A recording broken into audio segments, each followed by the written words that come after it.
السلام علیکم ورحمۃ اللہ وبرکاتہ۔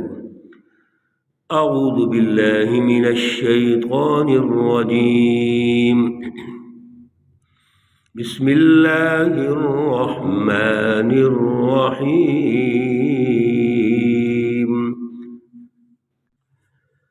قال قد اوتیت سؤلک یا موسیٰ وَلَقَدْ مَنَنَّا عَلَيْكَ مَرَّةً أُخْرَى۔ صدق اللہ العلی العظیم۔ اللہم صل علی سیدنا ومولانا محمد النبی الأمی وعلى آلہ واصحابہ وبارک وسلم وصل علیہ۔ معزز سامعین و سامعات، سورۃ طٰہٰ ہے، پارہ نمبر 16 ہے، آیات مقدسہ نمبر 37 تا 39 ہیں۔ اللہ رب العزت سے گزارش ہے، التجا ہے کہ اللہ رب العزت ان آیات کا فہم، ان کا شعور عطا فرمائے اور عمل کی توفیق اور صلاحیت عطا فرمائے۔ گزشتہ درس میں، بلکہ پچھلے پورے رکوع سے، اللہ رب العزت حضرت موسیٰ علیہ السلام کا بڑا تفصیل سے اور ترتیب سے واقعہ ارشاد فرما رہے ہیں، ہماری رہنمائی کے لیے۔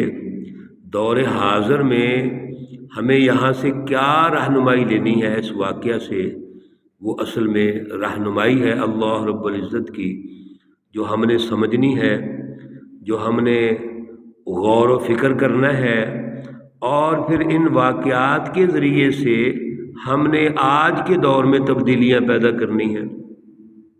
حضرت موسیٰ علیہ السلام کو جب بڑا ٹاسک سونپ دیا گیا، ہدف سونپ دیا گیا کہ فرعون کے پاس جاؤ، وہ ظالم ہے، سرکش ہے، اس کا مقابلہ کرنا ہے، تو اللہ رب العزت سے درخواست کی کہ یا اللہ، یہ بڑا اونچا کام ہے، لیکن اس کے لیے کچھ اسباب بھی چاہیے۔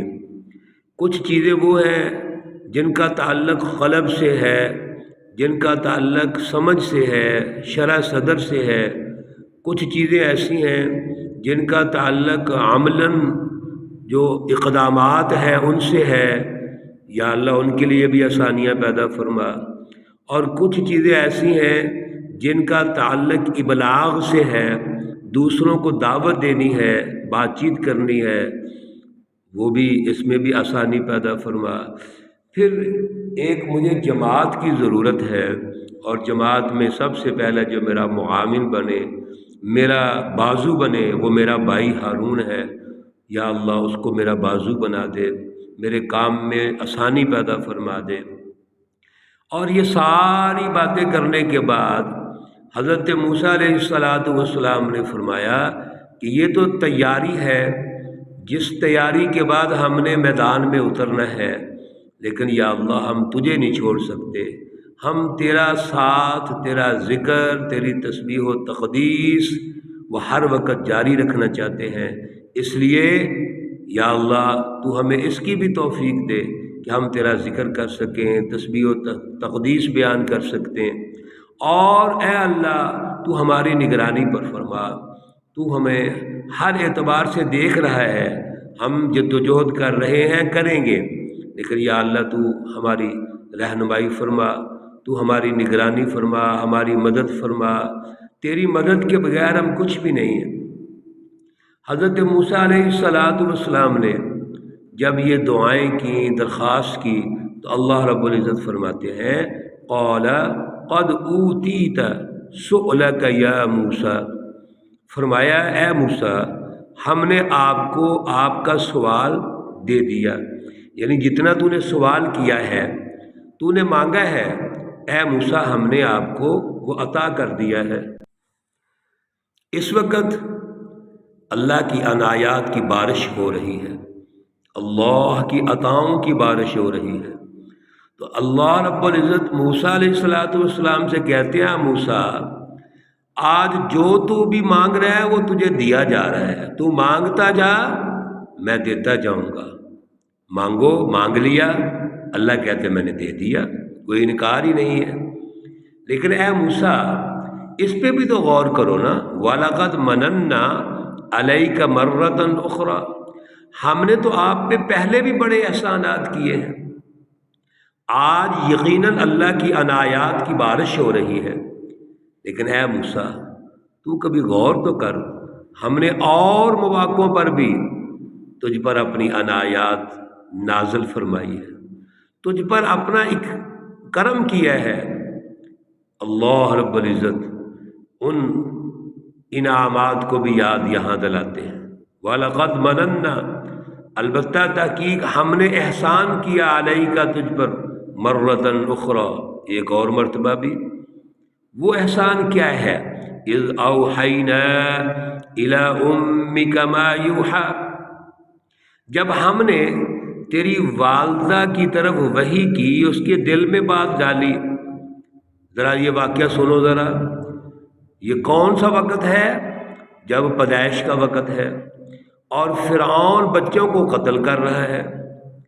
فرعون جو بھی بچے پیدا ہوتے ہیں ان کو قتل کر دیتا ہے، یذبح ابناءہم ویستحیون نساءہم، اور وہ خواتین کو زندہ رکھتا ہے، بچیوں کو زندہ رکھتا ہے۔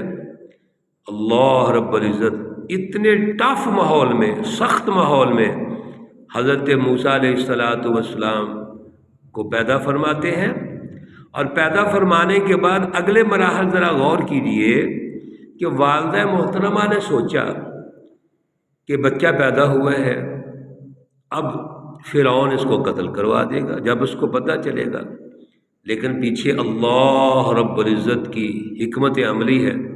اللہ رب العزت موسیٰ علیہ السلام کو نہ صرف بچانا چاہتے ہیں بلکہ موسیٰ علیہ السلام پر احسان کر کے، انعام دے کر، بڑا کر کے فرعون کے مقابلے میں لانا چاہتے ہیں۔ تو اللہ تعالیٰ یاد کروا رہے ہیں کہ اے موسیٰ ذرا یاد کرو کہ جب آپ پیدا ہوئے اور خوف اور ڈر تھا کہ فرعون قتل کر دے گا، تو ہم نے آپ کی ماں کے دل میں یہ بات ڈالی۔ کیا ڈالی؟ ان قذفیہ فی التابوت، کہ وہ آپ کو ایک صندوق میں ڈال دے۔ یہ پہلی بات ماں کے دل میں ڈال دی، القاء کر دی، وحی کر دی کہ اس بچے کو ایک تابوت میں یعنی صندوق میں ڈال دو۔ پھر فَاقْذِفِيهِ فِي الْيَمِّ، اس بچے کو دریا میں ڈال دو، دریا میں بہا دو۔ دوسری بات، تیسری بات فَلْيُلْقِهِ الْيَمُّ بِالسَّاحِلِ، اللہ رب العزت نے اس دریا کو یہ بات سمجھا دی کہ اس صندوق کو کنارے پر لگا دے۔ تیسری بات، چوتھی، یأخذہ عدو لی وعدو اللہ، اس صندوق کو میرا دشمن اور جو اس کا دشمن ہے موسیٰ علیہ السلام کا دشمن ہے وہ اس کو پکڑ لے گا۔ یہ 4 باتیں ہو گئیں، اور 5ویں بات وَأَلْقَيْتُ عَلَيْكَ مَحَبَّةً مِّنِّي، اللہ رب العزت فرماتے ہیں کہ میں نے آپ پر اپنی طرف سے ایک محبت پیدا کر دی، محبت ڈال دی۔ اور 6ٹھی بات وَلِتُصْنَعَ عَلَىٰ عَيْنِي، تاکہ آپ کی جو پرورش ہے وہ میرے سامنے ہو۔ یعنی سب سے پہلے تو والدہ کے دل میں یہ بات ڈال دی، حکمت عملی، پلاننگ ہو رہی ہے موسیٰ علیہ السلام کو بچانے کی پلاننگ۔ پہلی بات تو ان کے دل میں یہ بات آئی کہ اس کو ایک صندوق تیار کیا جائے اور اس میں ڈال دیا جائے۔ پھر ٹھیک ہے جی، صندوق میں تو ڈال دیا، لیکن اگلا مرحلہ پھر کیا کریں گے؟ اس صندوق کو دریا میں بہا دو۔ ٹھیک ہے، صندوق کو دریا میں بہا دیا ہے، اب اگلا مرحلہ کیا ہے؟ اللہ رب العزت نے وہ دریا کے جو پانی ہے اس کو یہ بات سمجھا دی کہ وہ اس صندوق کو ساحل پر لگا دے۔ اب صندوق جو ہے وہ ساحل پر لگ گیا، کنارے پہ لگ گیا، فرعون کے محل کے قریب پہنچ گیا۔ اب فرعون کون ہے؟ فرعون دشمن ہے، اللہ کا بھی دشمن، انسانیت کا دشمن، اور موسیٰ علیہ السلام کا بھی دشمن ہے۔ فرعون تو بچوں کو زندہ ہی نہیں رکھنا چاہتا، وہ تو موسیٰ علیہ السلام کو قتل کروانا چاہتا ہے۔ اب وہ تو دشمن ہے، لیکن ہم قربان جائیں، سبحان اللہ، اللہ رب العزت فرماتے ہیں کہ جب وہ صندوق کنارے پہ لگ جائے گا تو یہ دشمن کے گھر پہنچ جائے گا۔ لیکن اللہ رب العزت فرماتے ہیں کہ وَأَلْقَيْتُ عَلَيْكَ مَحَبَّةً مِّنِّي، میں نے موسیٰ علیہ السلام کے اندر ایسا نور ڈال دیا کہ موسیٰ علیہ السلام کو جو بھی دیکھتا ہے اس کو محبت پیدا ہو جاتی ہے، بجائے اس کے کہ فرعون دیکھتا نفرت کرتا۔ اس کے دل کے اندر بھی موسیٰ علیہ السلام کے ساتھ خیر خواہی کا جذبہ پیدا ہو گیا۔ حضرت آسیہ جو ان کی بیوی ہے، فرعون کی بیوی، بڑی اسرائیلی نیک خاتون ہے، سمجھدار خاتون ہے، وہ قائل کرتی ہیں فرعون کو اور وہ قائل ہو جاتا ہے۔